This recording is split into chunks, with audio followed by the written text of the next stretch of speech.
এই শোনো না, চলো আজকে আমাকে খাওয়াইতে নিয়ে চলো দুপুরবেলা। কোথায়? ওই যে কালাভুনা খেতে সিটি হাটে যাব। টাকা নাই। না চলো দেখি। টাকা নাই। না চলো না, চলো চলো চলো। এই দেখো পা ধরলাম, চলো আজকে খাবো।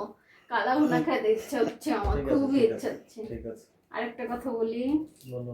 আমার বান্ধবীরাও যাবে।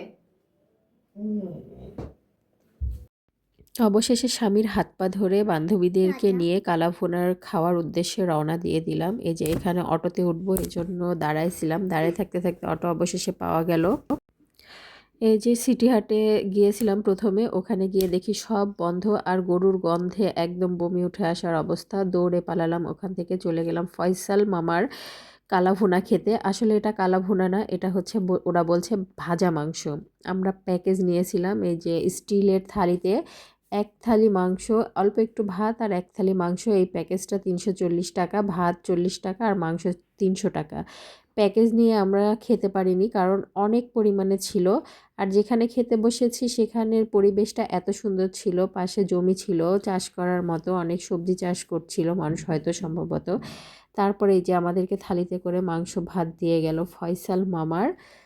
এটা কালাভুনা না, এটা হচ্ছে ফয়সাল মামার ভাজা মাংস বলে। ওখানে সবাই বলছিল, আমরা বলছিলাম কালাভুনা, কিন্তু না, এটা কালাভুনা না, ফয়সাল মামার ভাজা মাংস।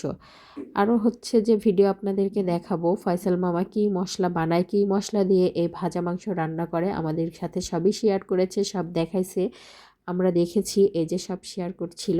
নেক্সট ভিডিওতে সেটা দেখাবো কী মশলা দিয়ে উনি এত সুন্দর রান্না করে। আল্লাহ হাফেজ।